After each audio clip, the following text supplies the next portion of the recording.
Good afternoon. First, let me say how very proud I am of the swift and decisive and determined work of law enforcement officials on this case throughout the country. I know every American is proud of them too. Their continued vigilance makes me sure that we will solve this crime in its entirety and that justice will prevail. Today I want to say a special word of thanks to the Justice Department under the able leadership of the Attorney General, to Director Free and all the hundreds of people in the FBI who have worked on this case, to the men and women of the Bureau of the Alcohol, Tobacco, and Firearms, to all the federal authorities, and to all the state and local law enforcement officials, especially those in Oklahoma who have been working on this case. And of course, I'd like to say a personal thanks, as I know all Americans would, to the Oklahoma lawman whose vigilance led to the initial arrest of the suspect. As I said on Wednesday, justice for these killers will be certain, swift, and severe. We will find them, we will convict them, and we will seek the death penalty for them. Finally, I know I speak for all Americans when once again I extend our deepest thanks to the brave men and women who are still involved in the rescue teams. Let us not forget them. There is a lot of work for them still to do.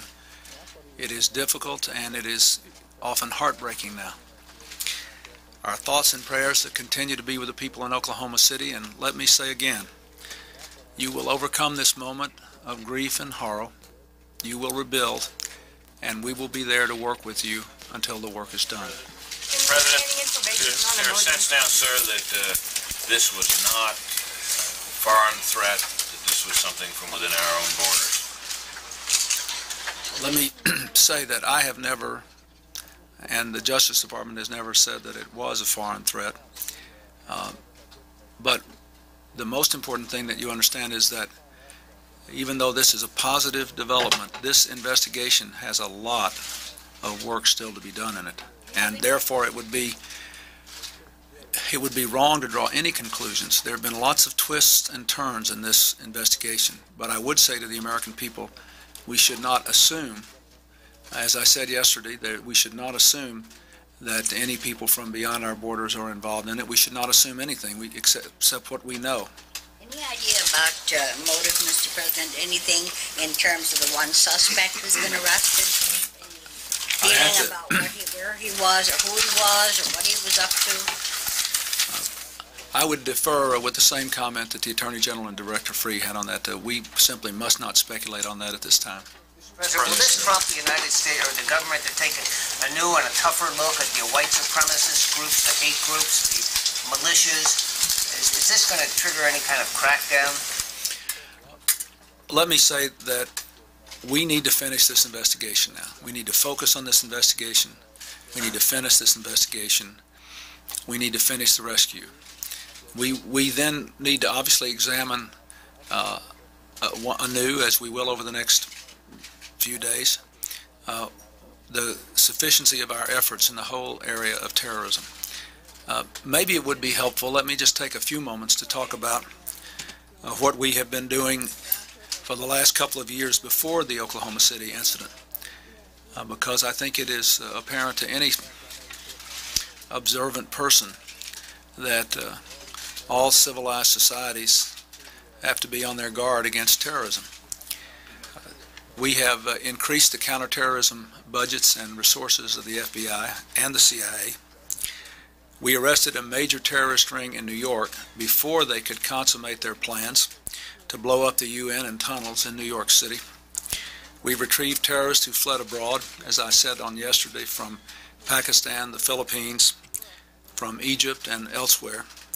We broke up a major terrorist ring before they could consummate their plans to blow up airplanes flying over the Pacific.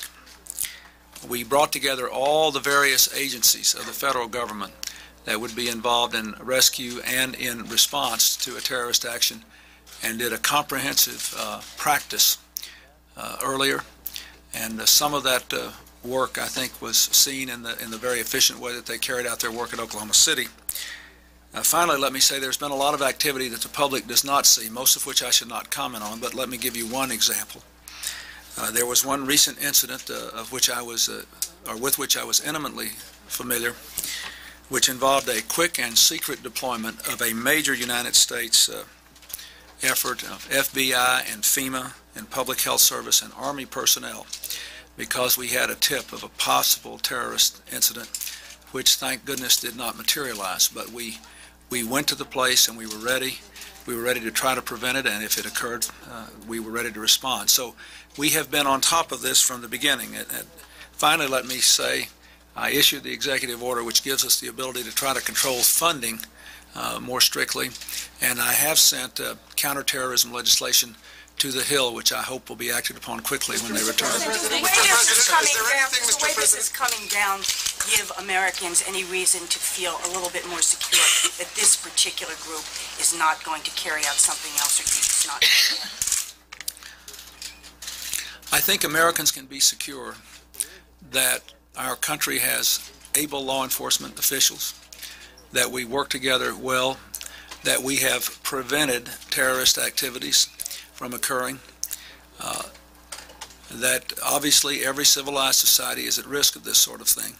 I must not comment on any of the specific people involved in this investigation at this time. Wolf? Mr. President, is there anything that has come across your desk so far to suggest that this bombing in Oklahoma City could have been prevented, as other terrorist incidents that you're referring to were prevented?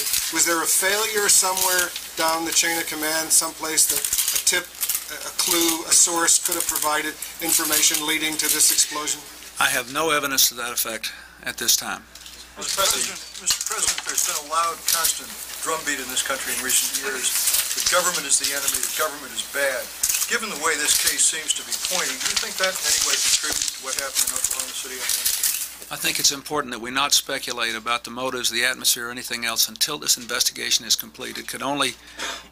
Anything I say could only undermine the successful conclusion of this. Mr. President, you've been cautious about warning us and all Americans not to draw any conclusions over the past several days. Can you rule out a foreign tie to a domestic group, and can you in any way blame this incident on any kind of climate presently in this country? I cannot rule in or rule out anything. It would be inappropriate. The investigation has not been completed, and again, that's a variation of the question that was just asked.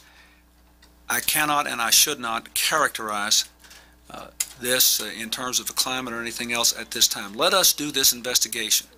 Let the people get the work done. Let us follow every lead, pursue every alley.